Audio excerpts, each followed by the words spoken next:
Hello, this is Lee Anthony Davis making another announcement video on my YouTube channel. Today is Thursday the 28th of September. Coming up on this video I've got Group of the Day, Contribute of the Day, birthday announcements, a bit of Doctor Who news, updates, showing my collection section, and of course Doctor Who quiz question from yesterday with the answer and a new one. And of course I have got coming up. So let's get on with this, shall we? Right, starting with Group of the Day. Group of the Day today, well, for Wednesday 27th of September, goes to the Jodie Whittaker, Doctor Who and Beyond. Congratulations to them. And Contribute of the Day goes to Judy Kirkland for Wednesday the 27th of September. Well done to them. They'll be going. I'll post them up on my Instagram accounts, Twitter, Facebook, and my story later on today. Well done. Right, it's birthday announcement time. These four people are celebrating their birthdays. There's one exception here who's celebrating his 70th, so well done to Mike Chalice, who's reached his 70th birthday. The others that are celebrating their birthday are Jahari Connell and Merton Brewery, and also Christopher Janus. Well done to them. They're celebrating their birthdays today. Right, moving on, a little bit of Doctor Who news to tell you about concerning Alex Kingston, who played River Song, who was basically surprised that her character got as much mileage as it did. Obviously Stephen Moffat had other ideas to make her pivotal to the show. In other words, keep his character alive, basically. That's why she showed surprise that her character was used a lot more than she thought she was going to be in the show. But anyway, not really much news to tell you about, but it's just basically she didn't expect to be in the show that much, you know. She's only in it for a couple of episodes. That was under the Russell T Davies one, remember? But when Moffat took over, then she became more of a regular in it, you know. You got to see her more in, and I think, in my opinion, I think she was overused as a character. The actress was good, but unfortunately, you know, there's no mystery about her. And this is what I'm saying: always keep it real, you know. Don't try and make the stories fit the supporting cast. It's a central character that needs the support, and that's why you have the supporting characters around them to make the central character shall I say, control the show, because it's him. He's meant to be pivotal to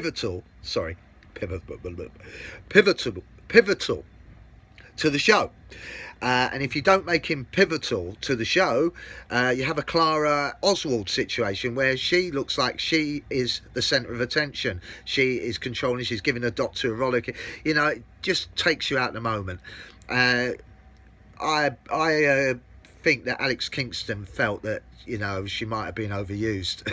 But she's an actress and she's glad of the work, you know.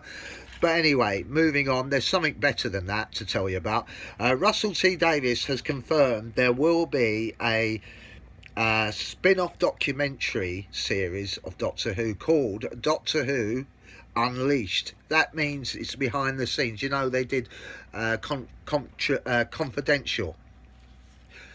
Bit of moist. I've had a coffee, you see, I saw.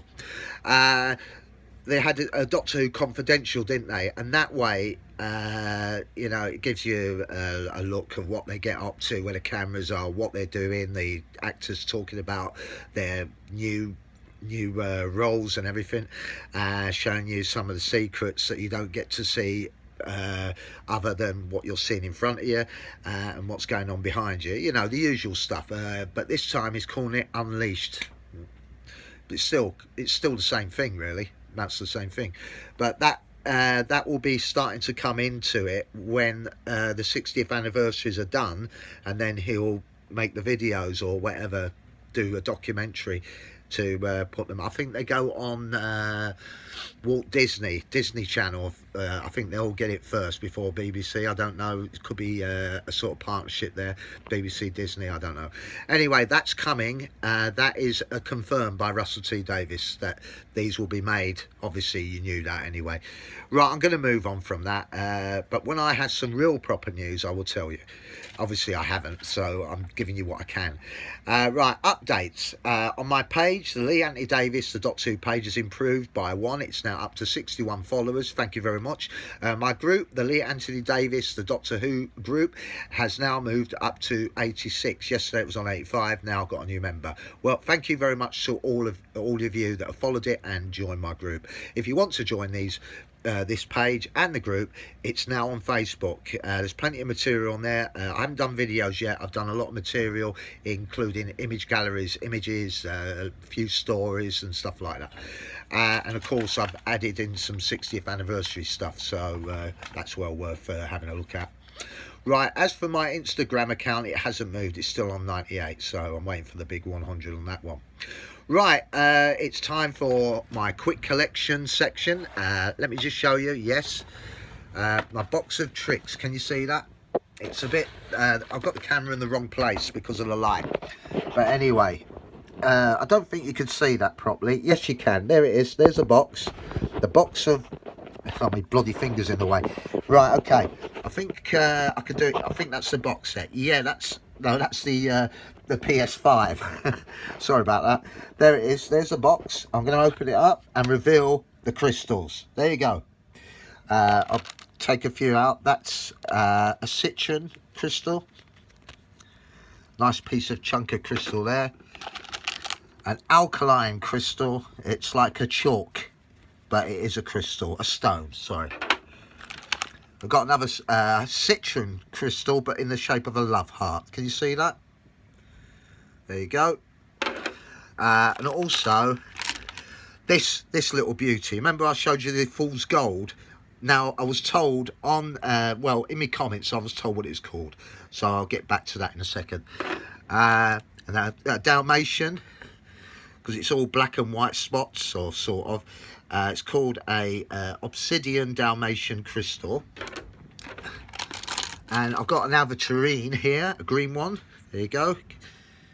Just showing as close, because of the light's in the wrong direction, the camera's in the wrong direction, so I've got to do my best to show you. Right, I think that'll be enough of that, don't you? So I've finished with the crystal collection. I've got thousands in boxes stacked in the next room, but I don't think you want to see them. I used to have a crystal group. It's still available on. It's still available on Facebook as a group. It's called the Essential Crystal Group. It used to be mine, but I gave it away. Not in a competition. I just give it to someone that liked what I liked, and now he's running it. It's on Facebook, I believe. It's still there, so it's doing well. I'll probably create another group for myself with my name, Lee Anthony Davis, the Crystal Group or something like that. I don't know, the Crystal Maze or something. Anyway, that is that on the collection section. I'll give you something different tomorrow. Right, moving on, the Doctor Who quiz. Remember yesterday I asked a question on how many Cybermen stories were there. The answer from 1966 to 2022, the answer is 21. There are some people that got close to it, 20, 22, but the answer is 21. Okay, I don't want to go through the stories, but I know some of them. I'll give you the classics, right, as an example. Let me see. We go with The 10th Planet, Moon Base, Wheel in Space, The Invasion. What else was there? Tom Baker, Revenge of the Cybermen. Then it was Earthshock. Then we had the biggest death count created by Eric Seward, Attack of the Cybermen. Then it was Silver Nemesis, and then that was that. And then we moved on to, the Five Doctors as well. So maybe I might be wrong with giving you the answer, 22, because it was a Cyberman story in the Five Doctors, wasn't it? It was. All right then, I do apologise. I have to give that point to Aaron Baker, who got it right in my comment section. Right, thank you very much. Sorry, Aaron, you are right. Right, okay then. and obviously I don't want to go through the other stories because they weren't as good as some of the classic ones. Obviously, there was the Doomsday, the two. Four, I think there was 4 in one season by Russell T Davies, and then he did another one, a Christmas special, The Next Doctor, and then you had Matt Smith here. He did 2 of them, Nightmare in Silver and Closing Time, and then you had Peter Capaldi did 2 at the end with I forgot what they're called, but anyway, the first one was good, but the follow-up episode, The Doctor Falls, wasn't it, or something, wasn't very good. That led on to the Christmas special with William Hartnell. Well, William Hartnell lookalike. David Bradley was it or something? I can't remember. Who took over the role, but they didn't do a very good job with William Hartnell. The actor did what he did, but Moffat again sort of moulded it, didn't he? Made him into a misogynist. I didn't like that. That wasn't William Hartnell, the way William Hartnell would do the Doctor, would it? Anyway, moving on then, you got Jodie Whittaker. She did about 3. So I've got the actual titles here. I'm just going through them to make sure that at least I know what I'm talking about. The Haunting of Villa Dialdoti, and then you had The Ascension of the Cybermen, and then The Timeless Children, and then you did the Flux that came into it. I don't remember many Cybermen in that one. And then you had the final one, The Power of the Doctor. Right, so really that's it. I do remember most of them. Right, okay, moving on. I've got a Doctor Who quiz question for you quickly. In the 20th anniversary 1983, which Doctor Who assistants returned for the special? Which Doctor Who assistants returned to the special for the 20th anniversary in 1983? That was the 5 Doctors, obviously. Right, okay then, moving on. The final bit here. Don't forget, well, I'll read the comments out first, shall we? Where's me magnifying glass? Can't read some of the writing. The first, as you can see, I've got one here saying, looks like Smith is digging his own grave. Another comment says, this is on Lost in Space, by the way.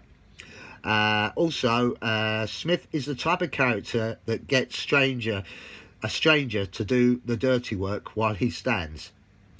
Another one, no, that's it, I think, on the, yeah. Oh, here. I've got some here. Right, I was correct. You remember when I said about the fool's gold, the crystal? The Alan Seymour came back to me with a comment and said, the crystal that's in my hand, known as the fool's gold, is called a pyrite. Pyrite. That's what its official name is. Thank you very much, Alan, for correcting me. Right, and also, one more comment here before I go. There is no way Mr. Moffat should return to Doctor Who when he was showrunner. This is the guy that commissioned Kill the Moon and Return of Dr. Mysterio,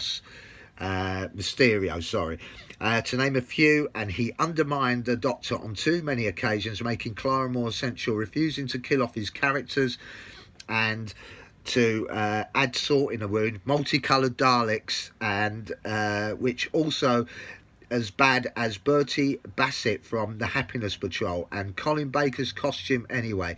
I would say, well, that's I think he said too much, but I understand where he's coming from. Yeah, so it's basically, the comment was basically aimed at the Newsnight, asking Stephen Moffat, who was on there, as a being interviewed. He was asked, one of the interviewers asked a question saying, are you going to return to the show, Mr. Moffat? And he says, well, the show's in good hands. In other words, he was being evasive. But I'll be honest with you, I agree with that comment, because that comment says it all for me.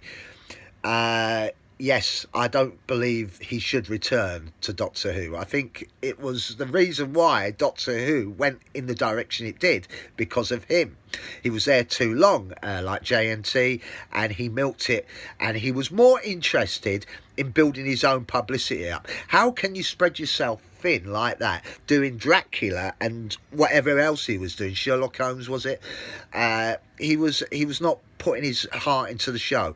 That's why I reckon some of the stories suffered for it and some of the characters suffered for it. And he also, it's true, he did keep his characters alive. You know, when they were killed off, he brought them back again. You know, like Clara, for instance. That's a classic, isn't it? She was already killed, and then suddenly she's time-locked, and, you know, if you're going to write it like that, it goes into the ludicrous, doesn't it? Right, anyway, let's keep, I hope Davis doesn't do the same thing. I know he's renowned for being spontaneous with stuff, but let's hope he doesn't go down that route, and let's hope he doesn't employ Moffat as a writer anymore. He's done his stuff. He did Girl in the Fireplace, that was a good story, and he did The Empty Child, that was a good story. But he's okay at building something up, but he's rubbish at executing. Simple as that. Anyway, never mind that. That's me out of here. Thank you for your comments. Thank you to all the new subscribers that joined yesterday. I really appreciate that. Don't forget, my Doctor Who group and page is now on Facebook. And also, I've got a Sarah Jane page and a Sarah Jane group coming out very shortly, a week on Monday. I'll announce that as it gets closer. And also, not forgetting, thank you for your comments. I think I've said that. And that's it. I'm not going to milk this anymore. I think you've had enough of me already. But don't forget, oh yeah, coming up, Lost in Space, the cliffhanger will be up next. So keep an eye on this channel for, or should I say, watch this space. But yes, Lost in Space is coming up as soon as I finish this video. Anyway, that's it. I've done enough. Thank you very much for watching. I appreciate your time. I'll see you at the same time, hopefully a little bit earlier than usual. Thank you very much for watching. Bye for now.